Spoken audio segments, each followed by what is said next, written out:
Axel, texte de 1 Samuel 12, texte fort, on va revenir dessus. Samuel est en train de faire un discours d'adieu. Je ne sais pas si ça vous est déjà arrivé dans une circonstance d'avoir fait un discours d'adieu, comment vous êtes préparé de faire votre petit speech. Peut-être, Christiane, à ta remise pour la fin de l'école, tu as dû faire un petit speech, un petit discours d'adieu à l'école. Adieu les devoirs, mais bonjour le travail. Un discours d'adieu. Peut-être ceux parmi nous, plusieurs parmi nous qui sont retraités, ont pu faire un discours d'adieu lors de leur dernier jour de travail. Un discours d'adieu. Donc ce matin, Samuel, dans notre texte en tout cas, fait son discours d'adieu. Samuel, pour ceux qui ne le savent pas, était le prêtre du peuple de Dieu, le responsable du peuple de Dieu. Et on l'a vu dans ce premier livre qui porte son nom dans la Bible, depuis son enfance, tout petit, arrivé. Et puis il a évolué. Les années sont passées comme a dit le texte, mais lui-même l'a dit, mes cheveux ont blanchi. Et il fait le point. Après toutes ces années au service de Dieu, après toutes ces années au service du peuple, il fait un point. C'est le discours d'adieu. En fait, c'est aussi pour nous, plus précisément, la fin de notre série sur 1 Samuel. Alors le livre ne s'arrête pas là, il fallait bien s'arrêter un jour, mais peut-être Dieu nous permettra de reprendre un moment à un autre. Mais voilà, c'est la fin de notre parcours. Donc quelque part, Samuel nous dit aussi adieu à nous pour ce matin. Et il va partir. Parce qu'il sait, dans quelques chapitres, en fait, on ne verra plus du tout parler de Samuel à partir du chapitre 17 au chapitre 16. On le voit la dernière fois, et après on ne le verra plus. Il sait qu'il va partir. Samuel va partir. Et c'est pour ça qu'il a envie de parler, parce qu'il sait que son départ est imminent pour le peuple de Dieu. Quand un chef de service part, et après l'équipe est désorganisée, elle ne travaille pas bien, on se dit, ah ça c'était vraiment un bon chef qu'on avait. Quand un entraîneur de foot part, et l'équipe commence à mal jouer et à perdre, on dit, ah ça c'était vraiment un bon entraîneur en fait. Mais pour le peuple de Dieu, pour l'œuvre de Dieu, c'est pas du tout comme ça que ça se passe. Un bon responsable du peuple de Dieu prépare son départ. Il prépare son départ. Parce que la priorité pour lui, c'est pas qu'est-ce qu'il fait lui, mais qu'est-ce que va devenir le peuple de Dieu lors de son départ. Ça n'a rien à voir avec la mentalité du monde. Et c'est ce qui anime Samuel dans son discours, parce qu'il sait qu'il va bientôt partir. Que va devenir le peuple de Dieu? Quelle est la priorité qu'il veut laisser au peuple de Dieu? Quelle est la priorité qu'il veut laisser au peuple de Dieu? Dieu veut une seule chose, que le peuple de Dieu vive une vie qui plaise à Dieu. Avant de partir, après son départ, ce qu'il veut, c'est que le peuple de Dieu aille encore plus loin dans une vie qui plaise à Dieu, qu'il progresse dans ce domaine-là. Et c'est ce que nous allons voir dans le discours de Samuel. Premièrement, on a un exemple concret. C'est bien d'être concret. C'est quoi une vie qui plaît à Dieu concrètement? À quoi ça ressemble? On a un petit exemple pour commencer. Après, pourquoi vivre une vie qui plaît à Dieu? Alors peut-être vous dites, oui, parce que Dieu, c'est bien de le suivre, c'est bien de lui faire plaisir, d'accord? Mais Samuel va trouver une raison encore plus forte que ça. Que juste le faire parce que c'est droit, c'est juste. Quelque chose d'encore plus fort. Et puis dernièrement, encore pour nous surprendre, en fait, c'est pas juste un devoir, c'est une bénédiction de vivre une vie qui plaît à Dieu. Il y a des bienfaits inestimables. Et c'est ce que nous allons voir dans ce discours d'adieu de Samuel. Un exemple, la raison et la bénédiction pour nous aujourd'hui. Dans ce chapitre 12, qui est la suite du chapitre 11 que nous avons vu la semaine dernière avec Loïc. Je vous invite à la prière. Seigneur, merci pour ta parole. On te prie pour ce texte que tu as inspiré il y a 3000 ans. 3000 ans.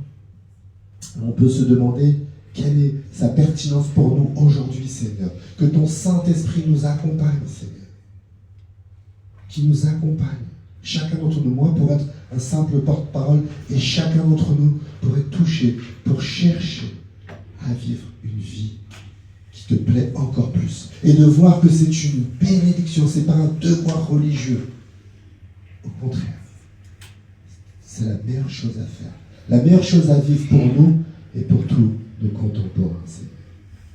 Que ton esprit nous accompagne pendant ces instants. Amen. Amen. Donc un exemple de vie qui plaît à Dieu. Et ça on voit à travers la vie de Samuel lui-même. Samuel lui-même nous montre l'exemple. Au verset 1, Samuel dit à tout le peuple d'Israël, vous avez vu que je vous ai accordé tout ce que vous m'avez demandé. J'ai établi un roi sur vous.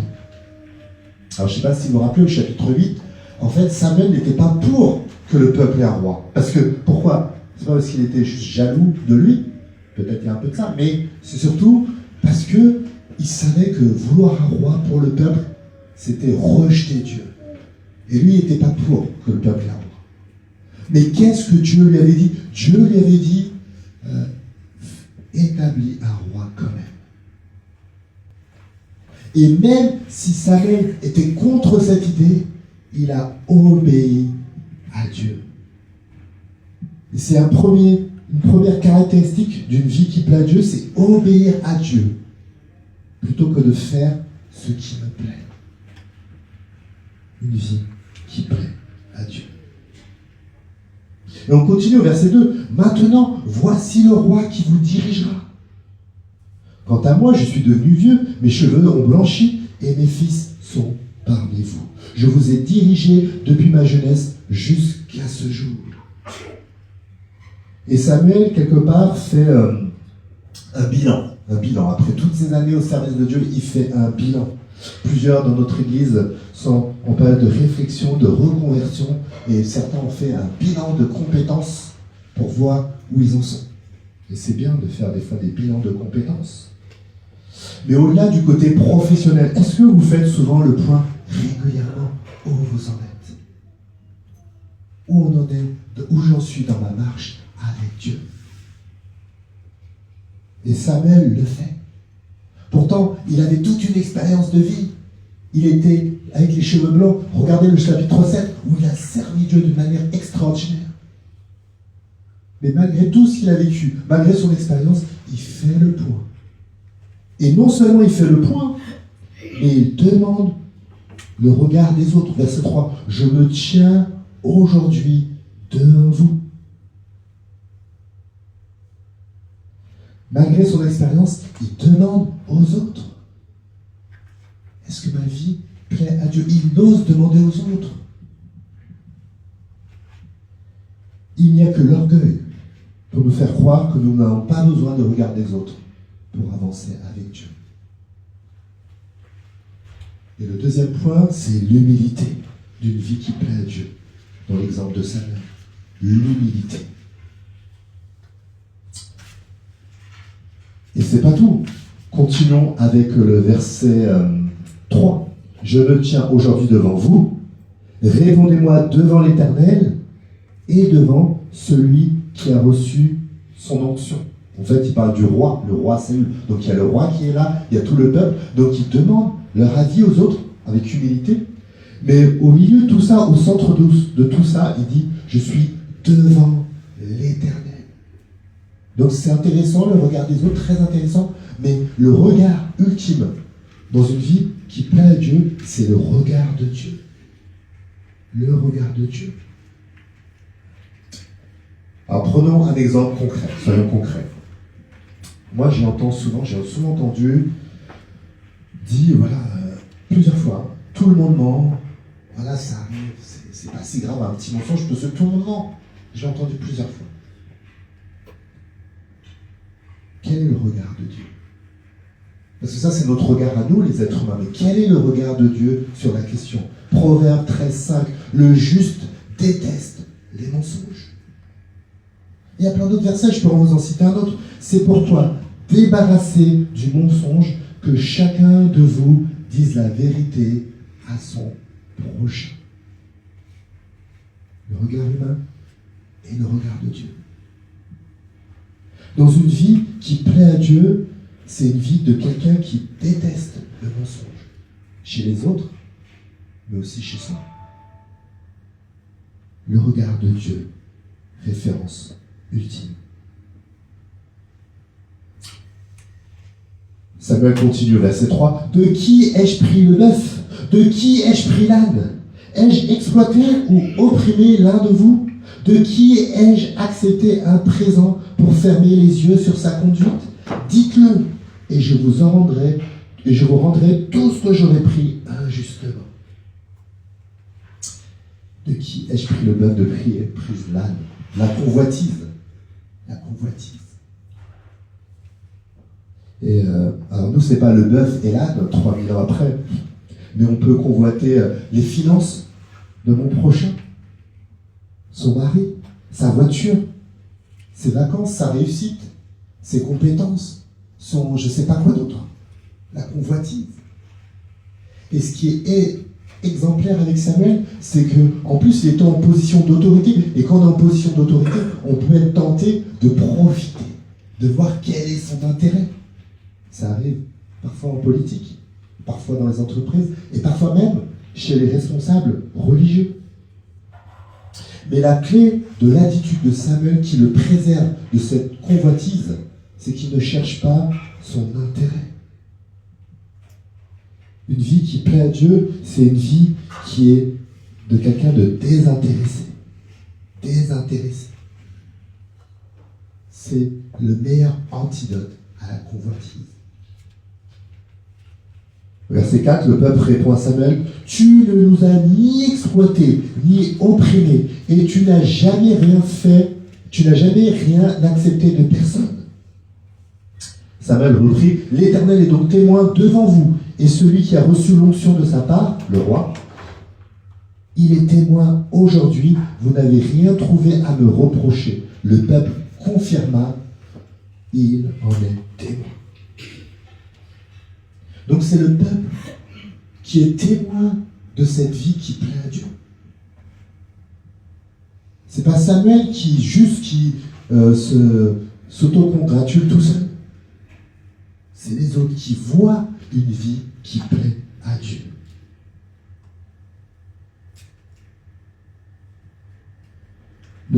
C'est la boulangerie du parc, à quelques dizaines de mètres sur notre avenue.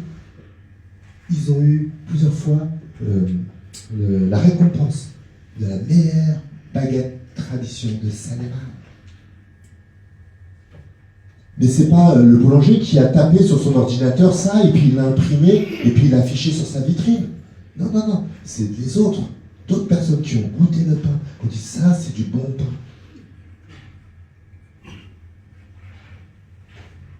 Une vie qui plaît à Dieu est reconnue par ceux que nous côtoyons, nos familles, nos voisins, nos collègues, nos frères et sœurs à l'église. Un témoignage visible, savoureux.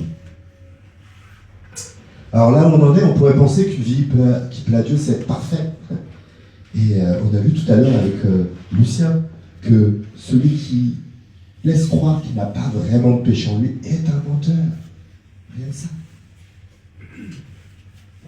Et on ne s'est pas arrêté, mais au verset 2, Samuel parle de ses fils. Peut-être vous vous souvenez, au chapitre 8, les fils de Samuel avaient une attitude égoïste, abusive vis-à-vis des autres. Et pourtant, Samuel leur avait confié un rôle de responsable. Par favoritisme, Samuel avait manqué d'intégrité en laissant ses fils responsables de l'œuvre de Dieu. Et Samuel n'a pas de gêne à citer ses fils, à reconnaître ses erreurs, son péché. Et ça aussi, c'est une marque de fabrique d'une vie qui plaît à Dieu. C'est de savoir reconnaître son péché.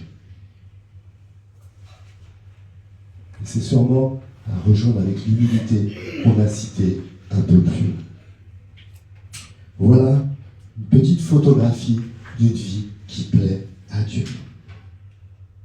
Et on pourrait s'arrêter là et dire, voilà Seigneur, on va prier ça pour nous, pour progresser dans tous ces domaines. C'est déjà tout un programme. Je ne sais pas pour vous, mais pour moi, c'est tout un programme.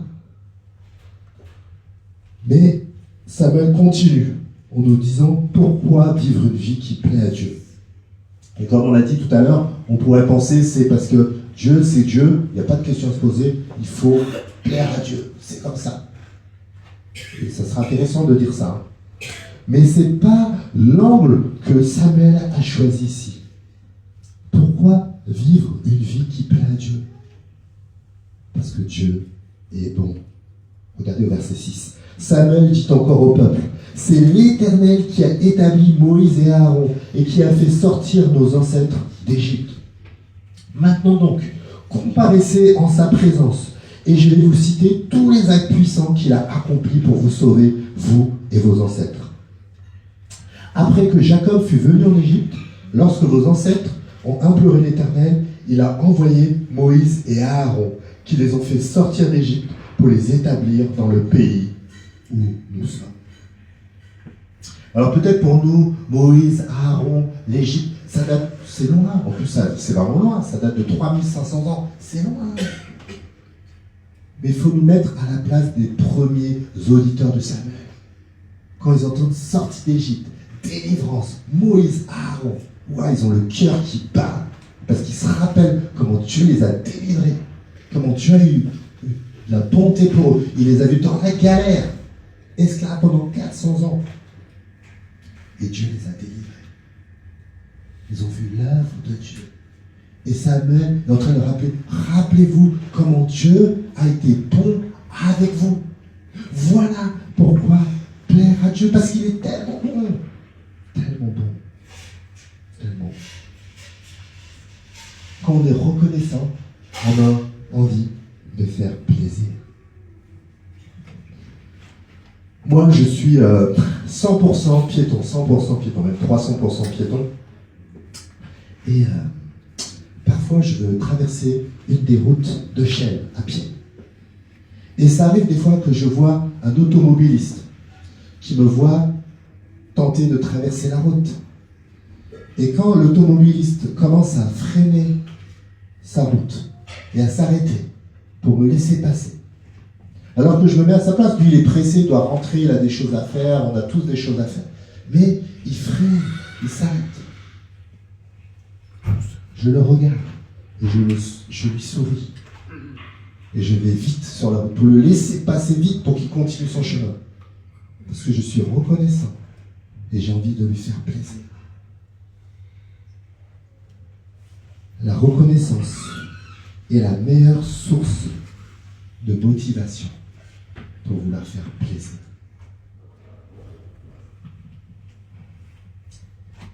Comment a réagi le peuple? Verset 9. Mais eux, ils ont délaissé l'Éternel, leur Dieu. Si la reconnaissance est la meilleure source pour faire plaisir, si on est reconnaissant de la bonté de Dieu, on va avoir ça va pousser les ailes pour faire plaisir à Dieu. L'ingratitude est tout le contraire. C'était cette semaine, un collègue dans mon collège, un prof est venu me voir, il m'a dit tu sais, vers Noël, juste avant Noël, les élèves sont venus me voir et m'ont dit monsieur, on peut faire un goûter? Les profs connaissent ça parmi nous. Et le collègue a dit il s'est dit il m'a dit je voulais leur faire plaisir, c'est leur dernière heure avant les vacances de Noël, c'est sympa, comme c'est passé un bon moment ensemble et tout. Et il a fait le goûter. Le bon moment, c'était sympa. Après, ça a sonné un moment. Et mais il y avait des paquets de bonbons, de gâteaux un peu partout. Donc il dit aux enfants, non, restez, on va ranger. On va tout ranger. Aidez-moi à ranger, nettoyer la salle avant de partir. Il ne faut pas laisser à nos collègues qui entretiennent les locaux tout le travail à faire, bien sûr. Et en fait, les élèves sont partis se plaindre. Il nous a obligés à nettoyer. Alors on ne va pas... La gratitude n'arrive pas que chez les préados de 13 ans, ou chez le peuple de Dieu au temps de Samuel. Et c'est vrai que souvent, cela nous arrive souvent. De ne pas méditer, de ne pas célébrer, de ne pas s'enivrer de la bonté de Dieu. Et cela va nous entraîner à ne pas prioriser justement la recherche d'une vie qui plaît à Dieu. Et comment Dieu a réagi? Comment Dieu a réagi? La suite du verset 9. C'est pourquoi il les a livrés à Sisera, le chef de l'armée de Hatzor, aux Philistins et au roi de Moab, qui leur ont fait la guerre. Alors vous dites, où est la bonté de Dieu là? C'est vrai, hein, je comprends, c'est une question légitime qu'on peut se poser. Où est la bonté de Dieu, cette grande bonté de Dieu?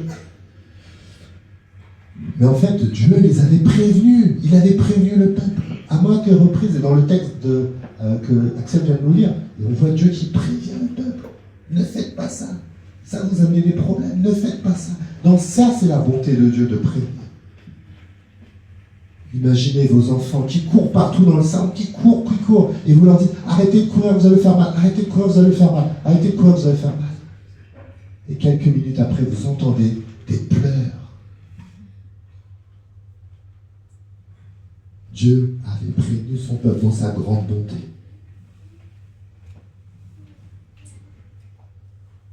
Et l'homme, l'être humain, a voulu vivre en autonomie de Dieu, de faire d'abord ce qui me plaît, moi, depuis notre plus jeune âge. Je vais faire ce que je veux, à nos dépens, et amener le péché dans le monde. Le mal que nous voyons aux infos, le mal que nous avons subi, et le mal que nous subissons. Nous vivons selon nos mauvais désirs, nous vivions selon nos mauvais désirs d'hommes livrés à eux-mêmes, et nous accomplissions tout ce que notre corps et notre esprit nous poussaient à faire. Aussi étions-nous par nature voués à la colère de Dieu comme le reste des hommes. Dieu avait prévenu. Mais au verset 10, alors ils ont de nouveau imploré l'Éternel en confessant, nous avons péché, car nous avons abandonné l'Éternel. Et nous avons adoré les dieux Baal et Astarté, mais à présent, délivre-nous de nos ennemis et nous le servirons. Le peuple de Dieu est conscient de la bonté de Dieu. Dieu est un Dieu compatissant et qui est prêt à pardonner pleinement tous ceux qui reconnaissent leur péché. Et c'est intéressant parce que dans le verset 10 qu'on vient de lire, il y a écrit « Ils ont de nouveau imploré l'Éternel ». Ce n'était pas la première fois. C'est la bonté de Dieu. Dans le livre des juges, qui est juste avant, et dans le verset 11, il cite les noms des juges, Gédéon, Jephthé et même Samuel. Dans le livre des juges, il y a un cycle qu'on remarque. Le peuple de Dieu dit « Ah, je veux faire ce que je veux ». Et puis, ils ont des problèmes. Ils sont dans la galère. Et ils appellent Dieu à l'aide. S'il te plaît, Dieu, sincèrement, aide-nous, délivre-nous. Et Dieu envoie un juge pour les délivrer dans sa grâce. Gédéon, Jephthé, Samson, Shimshon, d'autres juges. Et puis, ils sont délivrés. Et ils oublient Dieu. Ils veulent faire ce qu'ils veulent. Et ils ont des problèmes. Et ils appellent Dieu, un autre juge. Et ainsi de suite. Samuel même arrive après aujourd'hui. Il n'y a aucun roi, en fait, qui est à la hauteur, parce qu'il faut un changement de l'intérieur. Et c'est là que, 1000 ans après, Dieu a montré sa bonté en envoyant son Fils, Jésus-Christ. C'est lui le roi que nous avons besoin. Qui n'est pas venu sur terre pour se faire plaisir, mais pour donner sa vie par amour pour nous. C'est lui l'exemple suprême. C'est lui le désintéressé. C'est lui l'humilité, le Fils de Dieu qui accepte de mourir sur la croix. C'est lui qui déteste le mensonge. Il est le chemin, la vérité et la vie. C'est lui qui a donné sa vie pour nous. Le salaire que verse le péché, c'est la mort. Mais le don de la grâce que Dieu accorde, c'est la vie éternelle dans l'union avec Jésus-Christ. Et c'est là la bonté de Dieu, parce que Jésus, c'est le seul qui a vécu une vie qui plaît toujours à Dieu. C'est le seul. Et pourtant, c'est lui qui volontairement meurt à la croix. Pour tes péchés, passés, présents, futurs. Et si nous croyons cela, il est ressuscité, comme nous le célébrons la semaine dernière. Donc il peut nous conduire pour une nouvelle vie. Où c'est ce qu'il a fait pour nous, cet acte de bonté qui doit être la source de motivation pour plaire à Dieu. Comme dit Paul aux Romains, je vous recommande donc, frères et sœurs, à cause de cette immense bonté de Dieu, à lui offrir vos corps, vos vies en fait, comme un sacrifice vivant et qui plaise à Dieu. C'est la bonté de Dieu, la source de motivation pour lui faire plaisir.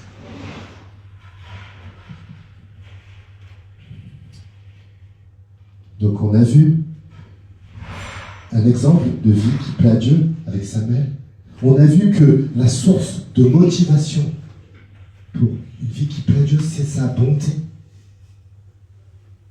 Et pour terminer, dernière partie, on va voir les bienfaits de vivre une vie qui plaît à Dieu. Les bienfaits. Verset 14, qu'on a lu tout à l'heure. Si désormais vous craignez l'Éternel, si vous lui rendez votre culte, si vous lui obéissez sans vous révolter contre ses paroles, et si vous et votre roi qui règne sur vous, vous suivez l'Éternel, votre Dieu, tout ira bien.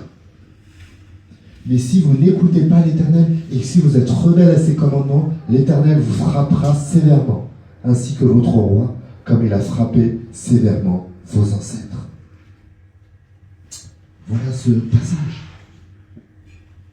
Donc si on résumait un peu de manière un peu sans nuance, sans subtilité, on dirait voilà, on suit Dieu, on va plaire à Dieu et tout ira bien. Et on ne plaît pas à Dieu, et si on cherche à vivre une vie qui ne s'occupe pas de Dieu, tout ira mal. Est-ce que c'est là tout l'enseignement biblique? Et c'est des fois ce qu'on peut entendre comme enseignement. Est-ce qu'on enseigne ça ici? En fait, il faut voir ça dans la globalité du message de Dieu. La globalité du message de Dieu. Un jour, cette réalité parfaite sera là. Quand Jésus reviendra, ça sera fini la lutte avec le péché. Vous chercher à plaire à Dieu sera aussi naturel pour nous que respirer. Et la vie sera que bénédiction et perfection. Ça arrivera un jour. En attendant, c'est plus complexe que ça. Mais quand même, il y a quand même des vraies bénédictions à vivre une vie qui plaît à Dieu. Vraiment. À situation égale, à circonstances égales, on voit quand même une bénédiction à vivre une vie qui plaît à Dieu. J'ai assisté dans ma vie ces dernières années, même moi depuis 10 ans, je ne sais pas, à plusieurs enterrements ou inhumations. Et des fois, on était 6 ou 7 personnes présentes. 6 ou 7 présents. Moi, lorsque mon propre frère est décédé, c'était il y a 5 ans. La salle était remplie. Et encore, c'était pendant le Covid. Donc on était obligé de faire des espaces. Quand on est allé au cimetière, il y avait des gens de partout. Sa chef de collège, des anciens collègues avec lesquels il a travaillé, des copains d'enfance à lui, de partout. Et ça, c'était le fruit de l'esprit désintéressé de mon frère, qui était vraiment de quelqu'un de désintéressé. Vraiment. Le plus dans la famille, le plus désintéressé de la famille. Et on voit que suivre Dieu à situation égale, ça amène une vraie différence.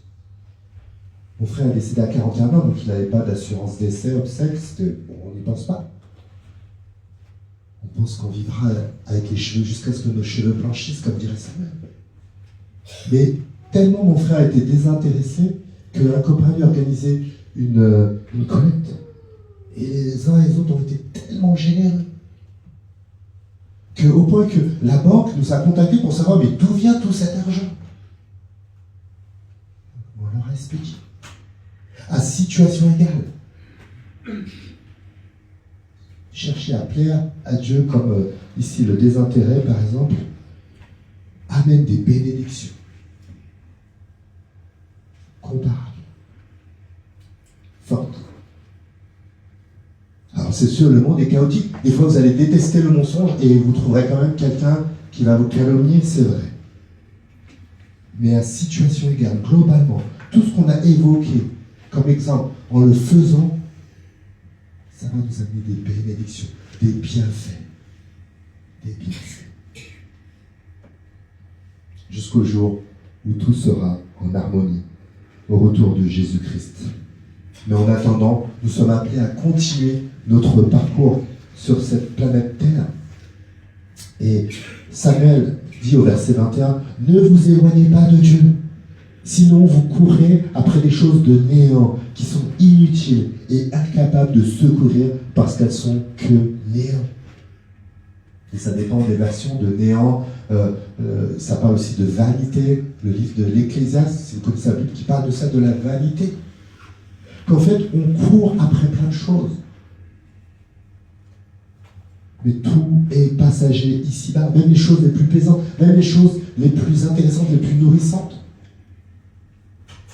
Notre métier, nos passions, nos relations, rien n'est éternel ici-bas, rien. Et si nous nous attachons trop à ces choses-là, en priorité, nous serons dévastés quand elles passeront.